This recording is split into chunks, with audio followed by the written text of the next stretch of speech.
nous voilà de retour à notre magazine de télévision. Madame, monsieur, je vous dis encore une fois bonsoir ou bonjour, où que vous soyez actuellement. Si vous nous suivez sur YouTube, je vous dis encore une fois bonjour depuis Montréal. À l'émission aujourd'hui, nous recevons monsieur Charlie Chiopat. Il est en Europe actuellement. Monsieur, il est auteur, compositeur et interprète. Il vient de réaliser en fait une chanson, on peut l'appeler une chanson, qui s'appelle Bisengo. Et cette chanson a été faite au profit justement de l'association sénégalaise Carrefour du Bonheur, le collectif Musique au Cœur. Bonjour, comment ça va? Bonjour, merci, ça va très très bien, merci beaucoup de me recevoir. C'est un plaisir et un honneur de vous recevoir à cette émission. Alors, vous nous parlez depuis Nancy, c'est bien cela? C'est bien ça, Nancy dans l'est de la France. Oui. Alors, je vous ai présenté comme étant auteur, compositeur, interprète. Et naturellement, il n'est pas nécessaire que je vous présente comme étant français. Vous êtes français, naturellement. Vous vivez à Nancy. C'est un grand plaisir. Dites-moi, qui êtes-vous au juste? Eh bien, écoutez, vous l'avez bien résumé. Je suis donc auteur, compositeur, interprète. Et si vous voulez, j'ai réuni autour de moi un collectif d'artistes pour réenregistrer une chanson qui était sur mon premier album. Vous l'avez dit, elle s'intitule Bisengo. Et la particularité de cette chanson, c'est que son refrain est en lingala, une des langues du Congo. Et cette chanson, comme vous l'avez dit, au profit de Carrefour du Bonheur. Alors, Carrefour du Bonheur, je dois le préciser ici, qui est en fait l'association sénégalaise, c'est donc au Sénégal. On a eu l'occasion d'ailleurs d'en parler assez longuement avec le responsable de cet organisme, où l'on parle ici, en fait, on parle ici de carrément scolarité, on parle de venir en fait en aide aux jeunes, leur procurer tout ce qui est comme outil pour les écoles. Vous, qu'est-ce qui vous a intéressé, qu'est-ce qui vous a conduit vers en fait ce projet? Eh bien, écoutez, on s'est rencontrés par Internet, comme quoi la technologie a aussi des bons côtés.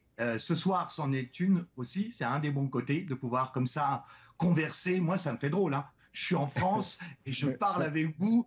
Au Québec, c'est magnifique. Et ça a été un peu la même aventure avec Damel qui m'a contacté par Internet et qui m'a présenté Carrefour du Bonheur et tout ce qu'il faisait, la scolarisation des enfants, l'accompagnement via le parrainage d'enfants dans le besoin ou en difficulté, l'accompagnement des mamans aussi, car c'est très important quand on veut aider les enfants, il faut aussi aider les parents. Et tout ce qu'il faisait, des choses très simples pour nous en Occident, avoir des chaises et des tables dans les écoles, oui, des manuels. Il mettait en avant aussi la francophonie avec des concours de dictée, etc. Oui. J'ai trouvé cet homme-là magnifique. Comme vous dites, je crois au Québec, je suis tombé en amour mais en amour de sa démarche. J'ai trouvé qu'il était en train de réaliser une œuvre, la vraie, une œuvre humaniste. Et il m'a demandé au début, est-ce que tu peux m'aider? Et je me suis dit, oui, je pourrais envoyer 50 € puis me dire, c'est super, j'aide le Sénégal. Je me suis dit, écoute, j'aimerais créer quelque chose qui t'aide dans la durée, qui soit pérenne. Alors, je vais monter un collectif d'artistes autour de moi, on va réenregistrer cette chanson et 100% des profits générés par cette chanson vont être versés à Carrefour du Bonheur. Je dis bien 100%, pas les bénéfices, parce que souvent on vous annonce, on vous dit, ouais, les bénéfices sont reversés, mais il n'y a pas de bénéfices. Voilà. Donc, l'idée c'est ça, et j'ai été touché, car l'avenir, on le sait, vous êtes certainement papa, l'avenir, c'est les enfants. C'est eux qui vont écrire ces nouvelles pages d'histoire. Et ils sont déterminants. C'est ce que nous, on va leur transmettre, les outils qu'on va leur donner, qui permettront un monde meilleur demain. Et qui feront, je l'espère, mieux que nous. Collectif d'artistes, quels sont les critères qui ont fait en sorte que vous puissiez choisir un certain nombre d'artistes? Alors, très honnêtement, ça a été les critères du cœur des rencontres. J'ai rencontré, grâce au studio où je travaille à Paris, où j'enregistre mes albums, le studio Edayat Music, j'ai rencontré un artiste prodigieux qui est Roland Diez. Il habite à Paris et il est d'origine congolaise. Quand il a entendu cette chanson que je lui ai envoyée, il m'a dit « Mais Steph, tu chantes en lingala, c'est quoi le délire ?» C'est vous-même qui l'avez composé finalement? Oui, oui, tout à fait. Alors ça l'a fait rire. Et ça l'a fait rire et tout. Il me dit, mais comment t'as fait et tout. Et puis on on s'est liés d'amitié. Il aimait les chansons que je faisais, etc. Et on s'est rencontrés au studio. Et je lui ai dit, écoute, est-ce que tu auras envie de participer à ce collectif avec moi? Et je trouve que justement, toi, en tant que Congolais, tu aurais toute ta place à défendre et toute cette énergie. Et en plus, c'est un maître du gospel. Et donc, on a très honnêtement, on s'est amusé, on s'est régalé à habiller cette chanson avec tous ses chœurs. Mon épouse, qui est chanteuse aussi, qui chante dans les salles, mais aussi tous les deux, on intervient dans les maisons de retraite, etc. Et c'est elle qui a fondé l'association Musique au Cœur. Et chaque année, elle produit un spectacle dans la ville où je me trouve pour une œuvre caritative. Dites-moi, il y a de nombreux téléspectateurs qui vous suivent actuellement, parmi eux des Africains, parmi eux des Congolais. Pourquoi le Lingala, alors que vous parlez ici d'un cas qui cible le Sénégal? Écoutez, ça s'est fait par hasard, c'était sur mon premier album. C'est une prof de danse, parce que j'aime la danse, je fais de la danse, j'adore ça. Et je suis fan de Michael Jackson, etc. Et cette prof de danse, au moment de Noël, vient et commence à nous chanter cette chanson, qui est un chant qui est un chant de Noël au départ, en Lingala. Ouais. Wow, je me dis, mais c'est génial, j'adore. Je l'ai repris, je me le suis approprié, je l'ai réharmonisé, et puis je l'ai développé, et ça a donné une chanson pour les enfants. Voilà, parce que j'ai trouvé que ce message était un message qui pouvait être porté par tous les enfants de la Terre. Le message, quel message? Le message déjà de l'espérance. Ça, c'est très important. Le message, quand un enfant entend quelque part que quelqu'un d'autre pense à lui et œuvre pour lui, soit en lui achetant des manuels, soit en lui disant « on ne t'oublie pas, on va tout faire pour que ta situation s'améliore et que tu puisses réaliser tes rêves ». Moi, j'ai pu réaliser mes rêves grâce à mes parents qui m'ont permis de faire de la musique, etc. J'ai envie de donner aujourd'hui des outils à des enfants pour qu'ils réalisent leurs rêves. Et cette chanson est un message d'espoir. Ce texte en lingala est assez spirituel à la base. Et en fait, cette spiritualité, elle dit, voilà, gardons l'espoir dans cette espèce d'énergie qu'on ne contrôle pas. Chacun l'appellera comme il veut. Comme il veut. Mais on sait très bien qu'il y a des choses qui nous dépassent. Il y a des choses qui font des rencontres, qui génèrent des puissances magnifiques, des œuvres. Voilà. Charlie Chopat, Bisengo. Bisengo, ça veut dire plaisir, bonheur. Tout à fait. Plaisir, bonheur, espérance, joie. Voilà, Bisengo, Bisengo. Voilà, la joie, l'espérance dans une énergie qui peut créer un demain meilleur. On y va donc avec Bisengo.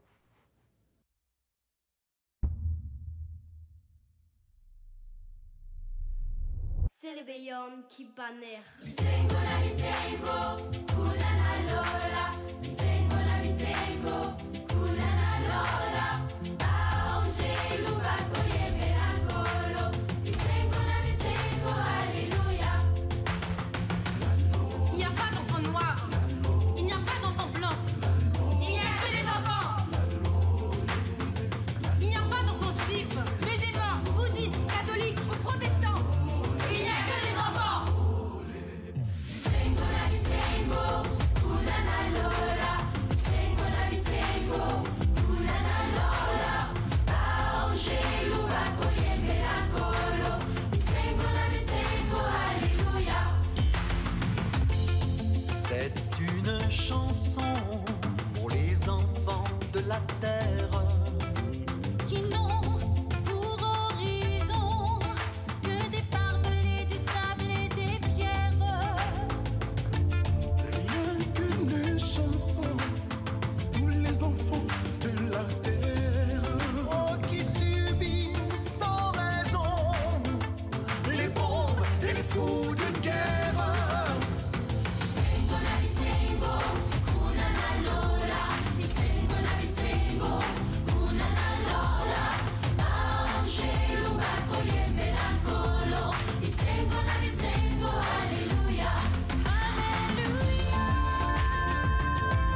ressemble plus à l'enfer.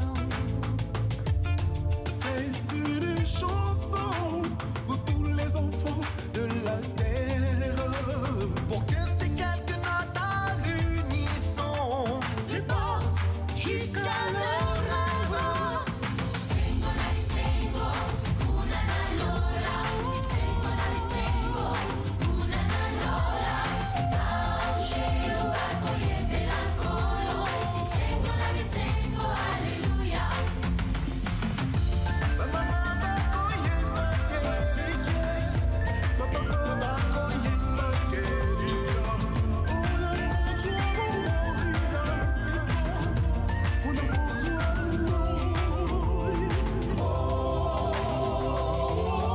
lola. Sengo na sengo, kuna na lola.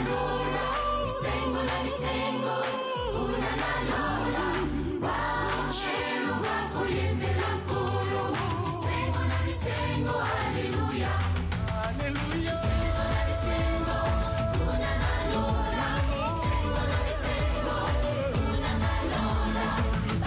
Angelo bakoyembe la kolo. Sengo na sengo, hallelujah.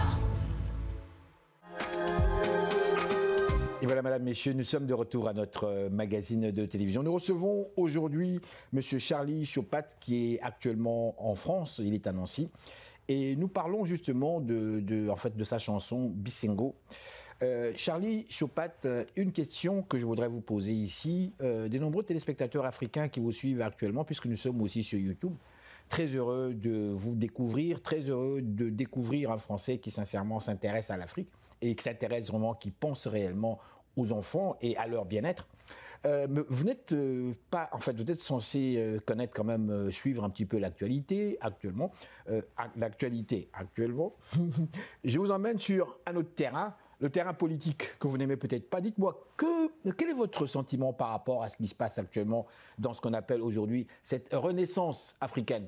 Et d'ailleurs, au niveau du Sénégal, nous avons suivi dernièrement les élections avec un couple, deux hommes comme tels, qui sont tous les deux polygames, deux hommes qui arrivent avec une nouvelle vision, une nouvelle manière de faire sur ce continent. Dites-moi, quel est votre sentiment par rapport à ce qui se passe maintenant dans les relations entre justement la France et l'Afrique, puisque les Africains, on le dit ouvertement, on aime les Français. On aime la France, on aime les Français, mais on n'aime pas la politique française. Qu'est-ce que vous répondez à cela? Je dis que les Africains, ils ont raison, déjà. Parce que la politique menée jusqu'alors est inacceptable. Aujourd'hui, l'Afrique devrait être un des continents les plus riches au monde, car il est riche de culture, d'histoire, de ressources naturelles, d'or, d'argent, toutes sortes de choses qui aujourd'hui sont détenues par un tout petit groupe de gens qui se font de l'argent de dingue sur le dos des Africains. C'est pour ça que aujourd'hui notre projet avec Damel, et je lui ai dit d'emblée, voilà, notre projet c'est de nous occidentaux nous mettre au service de l'Afrique et des projets de l'Afrique et du Sénégal, c'est-à-dire d'arrêter cette ingérence complètement stupide où des Occidentaux qui mettent à feu et à sang la planète, qui polluent la planète, viennent donner des leçons au monde entier sur le comment ils doivent vivre et avec quel code, etc. Je me garderai bien de donner des leçons à quiconque. Au contraire, je veux apprendre. Et surtout, je veux me mettre au service qu'enfin l'Occident se mette au service des différents pays du continent, du magnifique continent africain.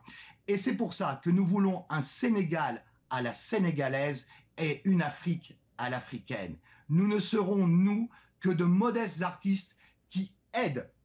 Et jamais, jamais nous serons à l'initiative ingérante de dire comment il faut faire. Au contraire, j'ai envie de regarder l'Afrique se construire avec ses codes, avec sa culture, avec sa richesse. Pas de misérabilisme. Le but, c'est pas de voir Kouchner avec un sac de riz sur le dos et dire « Ouais, les Africains, ils meurent de faim ». Mais l'Afrique est belle, l'Afrique est grande, l'Afrique est riche de culture, de savoir. Elle a beaucoup à nous apprendre et j'ai envie d'apprendre d'elle et surtout, j'ai envie de partager avec elle. Car l'avenir, c'est ça. Ensemble, sur une seule planète, la planète bleue. Charlie Chopat, je suis moi-même impressionné, touché par ces paroles absolument extraordinaires venant d'un occidental, plus particulièrement d'un Français, quand même. Et quand on parle du fait que l'image que la France a par rapport en fait l'Afrique comme telle, cette image de, comment dirais-je, certains parlent carrément d'esclavagisme quand on observe les choses de manière assez précise. Certains parlent de carrément mépris, ce mépris qui existe depuis, même avant les indépendances de l'Afrique. Nous sommes en 2024 aujourd'hui. Je vais aller vers un autre terrain comme tel. Vous ciblez la musique pour toucher justement ce continent. Vous ciblez une musique, vous vous êtes inspiré d'ailleurs d'une langue qui est une langue africaine, le Lingala, une langue parlée en Afrique centrale et dans plusieurs pays, même autour même de l'Afrique centrale.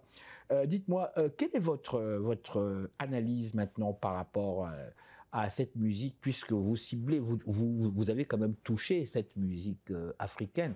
Et par contre, quand on a tendance à échanger avec de nombreux artistes africains, certains disent, mais oui, d'accord, mais là aussi, il y a quand même, on ne parle pas ici de discrimination, mais on nous appelle world music, les musiques du monde, contrairement aux autres vraies musiques quelque part. J'aimerais connaître votre point de vue là-dessus. À nouveau, on est dans une stigmatisation qui est intolérable. La musique est née, le rythme est né là-bas. Voilà. Êtes-vous sérieux? Êtes-vous sérieux? Bien sûr. Le rythme est né là-bas. Venant de vous? Mais oui, nous avons à apprendre. Nous avons à comprendre. Nous avons utilisé aussi. Je suis fan de reggae. J'ai fait pendant 10 ans de la musique reggae. Je me suis beaucoup intéressé aussi à toute l'histoire du reggae. Marcus Garvey et la Black Star Line, à évidemment tout le mythe qui s'est construit autour d'Haïli Sélassié. Et pourquoi et quelle interprétation il y avait dans la Holy Bible autour de ce retour sur les terres d'Afrique, en particulier de l'Éthiopie. Ce que je veux dire, c'est que le continent africain est le berceau de l'humanité. C'est pas moi qui le dis. Moi, je suis qu'un pignouf qui sait pas grand-chose. C'est les grands scientifiques qui l'ont montré. Là, nous, on avait encore les pieds dans la boue ici, pauvres Gaulois avec des grandes moustaches qu'ils avaient en Afrique, des pharaons nubiens. Il y avait le Nebras-Kebras, ou le Kebras-Nebras, je ne suis pas sûr de la prononciation. En tout cas, cette histoire magnifique de la reine de Saba, du roi Salomon, une histoire très riche qui est aussi, et une histoire encore locale racontée par les griots, par les conteurs de l'Afrique. Le rythme, cette base du rythme, ce Nyabingi, comme ils disent les Jamaïcains dans le reggae, ce rythme du cœur de base qu'on a repris dans le rock'n'roll, etc., ce doum doum vraka katum doum hey doum doum vraka, ça c'est le cœur, c'est la base, le djembé. Voilà, nous on a importé tout ça. Il y a la musique du monde et la musique du monde, aussi bien russe, thaïlandaise, française, africaine, peu importe. C'est la musique, tout est musique du monde. Et eux, au Mali, il y a des très très grands musiciens, au Congo, des très très grands musiciens, au Sénégal évidemment, au Maroc, partout, mais aussi en Birmanie. Il y a des excellents musiciens partout et ce monopole épouvantable de l'Occident est insultant et pour nous, on porte un poids qu'on n'a pas choisi. Donc il est clair qu'aujourd'hui, on a envie d'enlever le sac à dos là. On le laisse à ceux qui l'ont défendu à un moment donné. Voilà. Mais nous, on a envie d'un autre sac à dos. Et un sac à dos qu'on porte ensemble et où on met en valeur. Dans Carrefour du Bonheur, on rêve, avec Damel Diarra, Koura Ngom, de monter un festival où on viendrait jouer là-bas, mais où nous, occidentaux, on ferait la première partie des artistes locaux. C'est-à-dire qu'on le ramènerait toujours dans le même esprit. On amène des outils, on amène des lumières, etc., tout ce qu'on peut amener, mais nous, on fait la première partie. Et de mettre en lumière les artistes, les grands artistes là-bas, il faut les faire connaître et travailler ensemble. Là, je sais qu'il y a un artiste du Sénégal qui m'a fait l'immense honneur de me dire qu'il aimerait faire un duo avec moi. Mais quel bonheur! Vive le monde, vive notre diversité, vive nos différences. C'est ça qui fait la beauté de l'humanité, qu'elle soit culturelle, qu'elle soit confessionnelle et qu'elle soit géographique. C'est ça, la beauté de l'humanité et l'avenir surtout. Et n'attendons pas que des extraterrestres débarquent pour nous rendre compte qu'on n'était rien. Charlie Chopat, c'est un plaisir. C'est un plaisir que de vous entendre. Une dernière question, il nous reste si peu de temps. Je parle avec un Français, je suis à Montréal. Vous savez, moi, j'aime beaucoup les Français. Hein. C'était mes premiers amours. Je parle des femmes, pas d'hommes, des femmes. Mes premiers amours, c'est les Françaises. Dites-moi, il se passe des choses actuellement en France. Beaucoup de choses en France. Et le monde entier, on suit de près ce qui se passe. On voit, je vais aller tout droit au but, on voit la montée de l'extrême droite en France. On voit Madame Le Pen, Marine Le Pen, qui prend de plus en plus. On voit ses sourires avec ce grand gaillard qui débarque, comme par hasard, comme par enchantement. On sent que la France tremble. Il y a une certaine crainte là, quelque part. Dites-moi, quel est votre sentiment par rapport à la situation actuelle en France? Et je voudrais faire un lien avec le continent africain. Quel est votre sentiment par rapport à ce qui se passe actuellement en France? Et quand on regarde les relations entre France et l'Afrique, on parle ici de la montée de l'extrême droite, non seulement au niveau de la France, mais de certains pays d'Europe. On parle ici de pays tels que, si je m'abuse, l'Italie, Hollande aussi, ainsi que d'autres pays. Et la France est en train tranquillement. Quel est votre sentiment, donc, en fait, là-dessus? C'est ma dernière question. Mon sentiment est un sentiment de crainte parce que notre continent européen a déjà connu ce genre de scénario très très inquiétant. Et ce qui m'inquiète, c'est pas vraiment les Le Pen et tout ça, parce que tout seuls ils ne sont rien. Ce qui m'inquiète vraiment, c'est tous les gens qui sont prêts à voter pour eux. Eux m'inquiètent. La peur est très mauvaise conseillère. Ces gens ont peur. C'est le monde à nouveau aujourd'hui nous a divisés pour mieux régner. Voilà. Les gens sont devenus en Europe encore plus, on va dire, autocentrés. Donc ils ont peur pour leurs petits trucs, pour ils ont leur travail, leur ceci, leur cela. Et leur peur leur fait prendre des décisions épouvantables. Ils ont peur parce qu'ils se sentent envahis quelque part, non? Ils ont peur parce que je crois que les médias jouent un rôle très dangereux. À force de prendre des éléments, je ne dis pas qu'il n'y a pas de problème, mais prendre des éléments et mettre une énorme loupe dessus et rabâcher du matin au soir le même élément, ce n'est pas des chaînes d'infos continues, c'est des chaînes de malheur continu. C'est très dangereux parce que c'est la méthode Coué dans le sens inverse. On prend un élément et on vous le répète 10 fois dans la journée. Et du coup, les gens sont devant leur télé, devant leur portable, et ils paniquent, ils disent « Mon Dieu, t'as vu ce qui nous arrive? Au secours, qu'est-ce qu'il faut? Il faut fermer toutes les frontières. Ah bon? Il faut faire des murs. Ah bon? Des murs, de quelle taille? Enfin, ils deviennent fous. Et je trouve ça très dangereux, ce repli effrayant. L'avenir est basé, l'avenir positif est forcément basé sur un devenir ensemble, un vivre ensemble. Et aimons-nous et faisons coïncider nos différences, car la vraie tolérance, c'est celle-ci, c'est surtout pas les abolir. Or, on vit dans un monde où ces espèces de grandes puissances essayent de gommer toutes les différences. Voilà, vous allez dans n'importe quelle ville et tout ça, vous avez toujours le fast-food, le même fast-food, le même magasin, le même truc, et il faut pareil, que les gens se ressemblent, qu'ils soient les mêmes, etc. Alors on va choisir une couleur, ni blanc ni noir, alors comment sera le monde? Gris. Eh ben super. Voilà, c'est une catastrophe, et c'est très inquiétant, je ne vous le cache pas. J'espère qu'il y aura un sursaut, très honnêtement, vraiment. Mais à force de faire des bêtises aussi, c'est-à-dire que notre président actuel, là, à force de faire des grosses bêtises, de faire un peu n'importe quoi, eh ben, très honnêtement, il amène les gens dans leur retranchement aussi, et la peur, forcément, amène à faire, est très mauvaise conseillère et amène à faire des grosses bêtises. Mais malheureusement, on a déjà connu ça dans l'histoire. Mais il y a Bisengo, l'espoir, et les enfants qui chantent avec nous, et je pense aux Gospel Kids, une chorale gospel d'enfants qui nous accompagne dans ce collectif de musique au cœur. Vous qui m'invitez ce soir, je trouve ça magnifique. Je vous en remercie vraiment du fond du cœur. Et j'ai une pensée pour Ndiaye Kourangom parce qu'il vient de perdre sa maman aujourd'hui. Oui, alors oui, je sais que c'était très important qu'on fasse cette émission. Nos sincères condoléances. Nos sincères condoléances. Et on fait cette émission. Voilà. Alors moi je vous dis grand merci. Merci infiniment, merci beaucoup.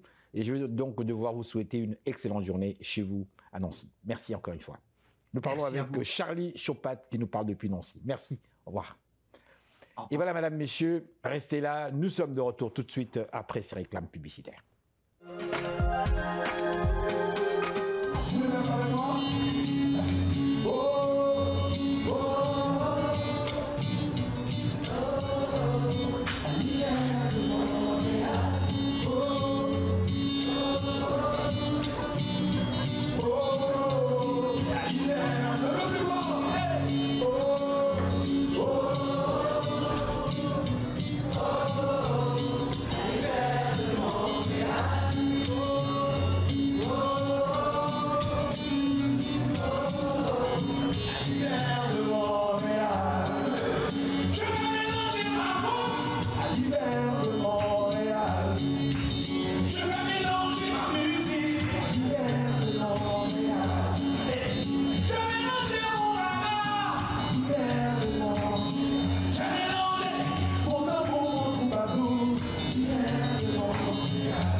Voilà, madame, messieurs, notre émission tire déjà à sa fin. Nous espérons que vous avez aimé. Je vous dis, pour ma part, grand merci au nom de toute l'équipe.